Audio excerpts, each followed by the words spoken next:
மேற்கு வங்க மாநிலம் டார்ஜிலிங்கில் பயணிகள் ரயில் மீது சரக்கு ரயில் மோதிய பயங்கர விபத்தில் 5 பேர் உயிரிழந்த நிலையில் 25 பேர் காயமடைந்துள்ளனர். இது குறித்த விவரங்களை செய்தியாளர் ரமேஷ்குமார் வழங்க கேட்போம். ரமேஷ்குமார், வணக்கம். விபத்து தொடர்பான விவரங்களை பதிவு பண்ணலாம் ரமேஷ். மேற்கு வங்க மாநிலம் டார்ஜிலிங் மாவட்டத்தில் ரங்காபாணி என்கிற அருகே ஒரு மிகப்பெரிய ரயில் விபத்து நடைபெற்றிருக்கின்றது. குறிப்பாக அந்த வழியாக வந்து கொண்டிருந்த கஞ்சன்ஜங்கா விரைவு ரயிலின் மீது சரக்கு ரயில் ஒன்று பின்புறமாக மோதி இந்த விபத்துக்குள்ளாகி இருக்கின்றது. இந்த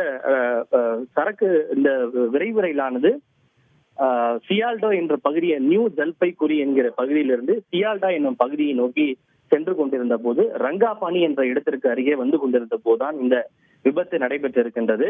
அதாவது சிக்னலை கவனிக்காமல் இந்த சரக்கு ரயிலானது பயணிகள் ரயிலில் பின்புறமாக இருந்து மோதி இருப்பதாக கூறப்படுகின்றது.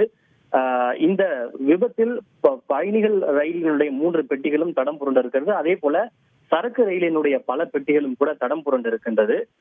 இதில் ஏராளமான பயணிகள் சிக்கியிருக்கின்றனர். குறிப்பாக தற்போது வரை கிடைத்துள்ள தகவலின்படி 5 பயணிகள் உயிரிழந்துள்ளனர், 30 பேர் காயமடைந்துள்ளனர்.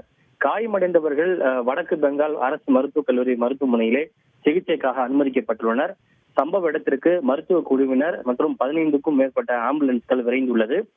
உள்ளூர் காவல்துறையோடு இணைந்து ரயில்வே துறை, தேசிய பேரிடர் மீட்பு படை மற்றும் மாநில பேரிடர் மீட்பு படையினர் ஆகியவை துரிதமான மீட்பு நடவடிக்கையில் அவர்கள் ஈடுபட்டு வருகின்றனர்.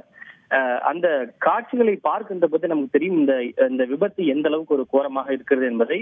அந்த ரயிலின் மீது மோதிய வேகத்தில் அந்த சரக்கு ரயிலுடைய பெட்டிகள் வானத்தில் தொங்கிக் கொண்டிருப்பது போன்று மேலே தூக்கி கொண்டிருப்பதை நம்மால் காட்சிகள் மூலமாக பார்க்க முடிகின்றது. அந்த அளவுக்கு வேகத்தில் வந்த ரயிலானது மோதி இந்த விபத்து என்பது நடைபெற்றிருக்கின்றது.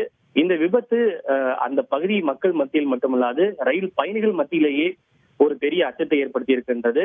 குறிப்பாக கடந்த ஆண்டு ஒடிசா மாநிலம் பாலசோர் பகுதியில் ஒரு மிகப்பெரிய ரயில் விபத்து ஏற்பட்டு 200க்கும் மேற்பட்டோர் உயிரிழந்துள்ளனர். அதுவும் ஜூன் மாதத்தில் தான் நடைபெற்றது. நம்ம எல்லோருக்கும் நினைவு கூற வேண்டியது அவசியமாக இருக்கிறது.